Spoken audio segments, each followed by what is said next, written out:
श्री स्वामी समर्थ. जय जय स्वामी समर्थ. स्वामींचं नाव घेऊन मी या व्हिडिओला सुरुवात करते. आध्यात्मिक प्रगती, उपासना आणि कोणत्याही शुभ कार्याचा श्री गणेश करण्यासाठी 18 जून 2026 रोजी एक अत्यंत दुर्मिळ आणि प्रभावी योग जुळून येत आहे. तो म्हणजे गुरुपुष्यामृत योग, जो या वर्षातील शेवटचा गुरुपुष्य योग असेल. गुरुपुष्यामृत योगाचा प्रारंभ हा सकाळी 6:04 होत असून सकाळी 11:32 असणार आहे. शुक्रवारी पुष्य नक्षत्र आलं तर त्या दिवशी गुरुपुष्यामृत योग होतो. हा योग सर्व कार्यासाठी शुभ समजला जातो. या योगावर सोने चांदी खरेदी केली अत्यंत शुभ मानले जाते. त्यात वृद्धी होते. अशुभतेपासून वाचण्यासाठी गुरुपुष्यामृत योग श्रेष्ठ आहे. पुष्य नक्षत्र सर्व प्रकारच्या कार्यासाठी अत्यंत शुभ मानले गेले आहे. पुष्याचा अर्थ पोषण करणारा, शक्ती देणारा, ऊर्जा देणारा. पुष्याचे आधीचे नाव तिष्य असे. त्याचा अर्थ आहे शुभ, सुंदर, सुख संपदा देणारा. पुष्य नक्षत्र अतिशय शुभ आणि कल्याणकारी आहे. ऋग्वेदात पुष्याला तिष्य म्हणजेच मंगलदायक किंवा मांगलिक तारा असे म्हणण्यात आले आहे. गुरुपुष्यामृत योगामध्ये माता लक्ष्मीच्या पूजनाला विशेष महत्त्व दिलं जातं. तसेच आपल्याला या पूजेसोबत लक्ष्मी स्तोत्राचे पठण करायचे आहे. असं केल्याने जीवनात सुख समृद्धी येते. लक्ष्मी देवीच्या कृपेने धनप्राप्ती होते. पैशासंबंधित काही समस्या असतील तर गुरुपुष्यामृत योगामध्ये लक्ष्मीची पूजा करावी. गुरुपुष्यामृत योगामध्ये पूजा, मंत्र, तंत्र, संकल्प, साधना, जप करण्यासाठी उत्तम आहे. या दिवशी हाती घेतलेल्या कामामध्ये यश मिळण्यासाठी आपल्याला आपल्या कुलदेवीची मनोभावे पूजाही करायची आहे. अक्षय तृतीयेप्रमाणे हा दिवस शुभ मानला जातो. या योगात तुम्ही जे काही काम करतात ते यशस्वी होते. कुटुंबाची प्रगती होते. पुष्य नक्षत्राला नक्षत्रामध्ये श्रेष्ठ मानले गेले आहे. तर गुरुवार हा बृहस्पती या शुभ ग्रहाचा वार असल्यामुळे ज्ञान, संपत्ती आणि समृद्धीचा कारक मानला जातो. पुष्य नक्षत्राचे स्वामी शनिदेव असून त्याचे देवता बृहस्पती आहे. गुरुवारचा संबंध भगवान विष्णू आणि बृहस्पती या दोघांशी असल्यामुळे या दिवशी केलेले कोणतेही उपाय किंवा सेवा अतिशय प्रभावी मानल्या जातात. शास्त्रानुसार लक्ष्मी देवीचा जन्म याच दिवशी झाला होता. त्यामुळे संपत्ती, सौख्य, समृद्धी आणि यशासाठी हा काळ अत्यंत अनुकूल मानला जातो आणि म्हणूनच गुरुपुष्यामृत योगामध्ये आपल्याला काही प्रभावी उपाय आणि सेवा करायच्या आहेत. आणि म्हणूनच गुरुपुष्यामृत योगाच्या दिवशी तुम्ही काही नाही केलं तरीही चालेल, पण संध्याकाळी उंबरठ्यावर जाळा. या तीन वस्तू जाळल्यामुळे आपल्या घरामध्ये असणारी जेवढी पण नकारात्मकता, इडापिडा, ग्रहदोष, वास्तुदोष, पितृदोष तो नष्ट होणारच आहे. पण आपलं 7 पिढ्यांचे दारिद्र्य नष्ट होऊन आपल्या घराची, आपल्या मुलांची, आपल्या पतीची भरभरून अशी प्रगती होणार आहे. तर त्या कोणत्या वस्तू जाळायच्यात, कोणत्या वेळेत जाळायच्या त्याबद्दल सविस्तर आणि महत्त्वाची माहिती मी तुम्हाला या व्हिडिओमध्ये देणार आहे. तो व्हिडिओ पूर्ण पहा. आणि जर तुम्ही माझ्या चॅनलवर नवीन असतील तर चॅनलला सबस्क्राईब करा आणि शेजारी बेल आयकॉनसुद्धा प्रेस करा, जेणेकरून तुम्हाला माझ्या नवनवीन व्हिडिओचं नोटिफिकेशन हे मिळत राहील आणि तुम्ही एक पण व्हिडिओ मिस करणार नाही. गुरुपुष्यामृत योगाच्या दिवशी आपल्याला ब्रह्ममुहूर्तावर उठायचं आणि अंथरुणामध्येच आपल्याला श्रीहरी, विष्णू, माता लक्ष्मी, त्याचबरोबर आपल्या कुलदेवीचं, महादेवांचं, गणपती बाप्पांचं तसेच देवगुरु बृहस्पतींचं स्मरण करायचं. स्नान करायचे. स्नान करताना आवर्जून आंघोळीच्या पाण्यामध्ये आपल्याला चिमूटभर हळद आणि गंगाजल टाकून स्नान करायचं. असं केल्यामुळे आपल्या तनाबरोबर आपल्या मनाची सुद्धा शुद्धीही होत असते आणि पवित्र तनाने, पवित्र मनाने केलेल्या प्रत्येक कार्यामध्ये आपल्याला 100 पटीने पुण्य हे प्राप्त होत असतं. त्यानंतर आपल्याला स्वच्छ वस्त्र परिधान करायचे.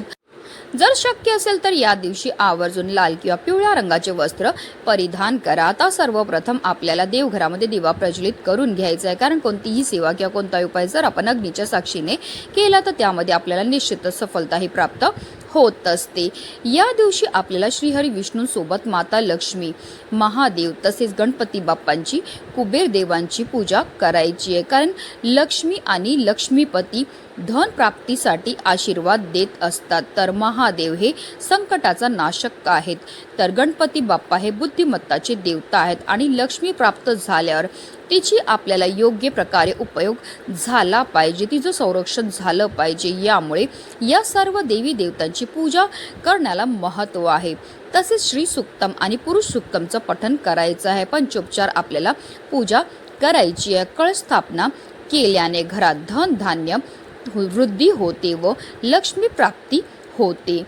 आता हा उपाय आपल्याला कधी करायचा, तर हा उपाय आपल्याला गुरुपुष्यामृत योगाच्या दिवशी संध्याकाळी करायचा. संध्याकाळी 6 वाजल्यापासून 7:30ची जी वेळ असते ती माता लक्ष्मीची आगमनाची वेळ असते आणि त्यावेळेमध्ये जर आपण काही प्रभावी उपाय केले तर त्यामुळे माता लक्ष्मी ही आपल्या घरामध्ये प्रवेश करत असते. पण आता काही कारणास्तव तुम्हाला या वेळेमध्ये हा उपाय करणं शक्य नाही झालं तर अगदी रात्री 12 वाजेपर्यंत सुद्धा तुम्ही हा उपाय जो आहे तो करू शकतात. हा उपाय सुरू करायच्या अगोदर सर्वप्रथम आपल्याला देवघरामध्ये दिवा हा प्रज्वलित करून घ्यायचा आहे. कारण कोणतीही सेवा किंवा कोणताही उपाय जर आपण अग्नीच्या साक्षीने केला तर त्यामध्ये आपल्याला निश्चितच सफलताही प्राप्त होत असते. त्यानंतर आपल्याला विधिवत देवपूजा ही करून घ्यायची. तुळशी मातेच्या इथे सुद्धा आपल्याला दिवा हा प्रज्वलित करून घ्यायचा. त्यानंतर आपल्या घराचे सर्व दरवाजे आणि खिडक्या जे आहेत ते आपल्याला खोलून घ्यायचे. कारण आपल्या घरामध्ये असणारी जेवढी पण नकारात्मकता, इडापिडा, दोष आहेत, अलक्ष्मी आपल्याला घरातनं बाहेर काढून टाकायचं. आता हा संपूर्ण उपाय जो आहे तो आपण देवघरासमोर बसून करणार आहेत.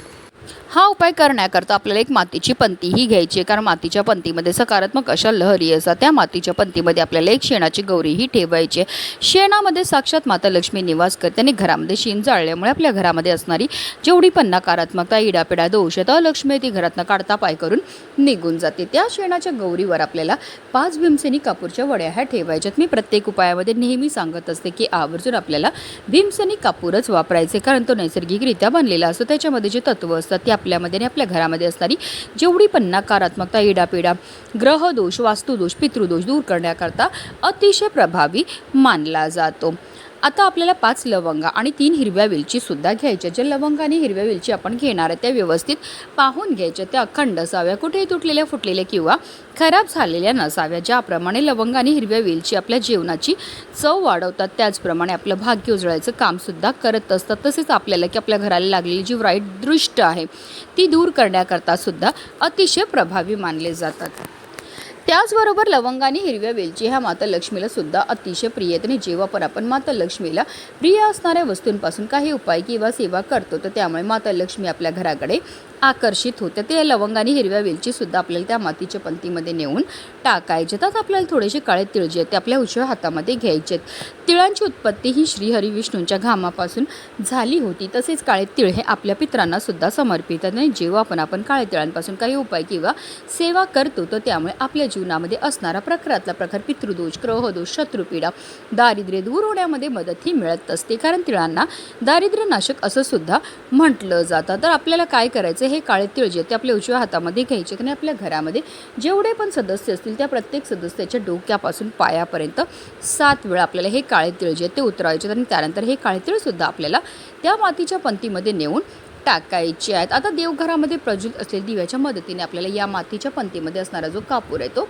प्रज्वलित करून घ्यायचा आहे. कापूर प्रज्वलित झाला की त्यामध्ये पुन्हा आपल्याला थोडंसं तूपसुद्धा टाकायचं आहे. तूप देखील माता लक्ष्मीला अतिशय प्रिय आहे. तूप टाकल्यामुळे फारच लवकर धूर हा निर्माण होतो. काही वेळाकरता ही मातीची पंती जी आहे ती आपल्याला देवघरासमोरच ठेवायची. त्यानंतर ही मातीची पंती आपल्याला तिकडनं उचलायची आणि याचा जो धूर आहे तो आपल्या संपूर्ण घरामध्ये आपल्याला फिरवायचा. फिरवताना निरंतर आपल्या ओम नमो भगवते वासुदेवाय नमः या प्रभावी मंत्राचा जप हा करायचं. संपूर्ण घरामध्ये हा धूर फिरवून झाला की त्यानंतर आपल्या मुख्य प्रवेशद्वाराच्या उंबरठ्याच्या बरोबर मधोमध नेऊन आपल्याला या मातीच्या पंतीला ठेवायचं आहे.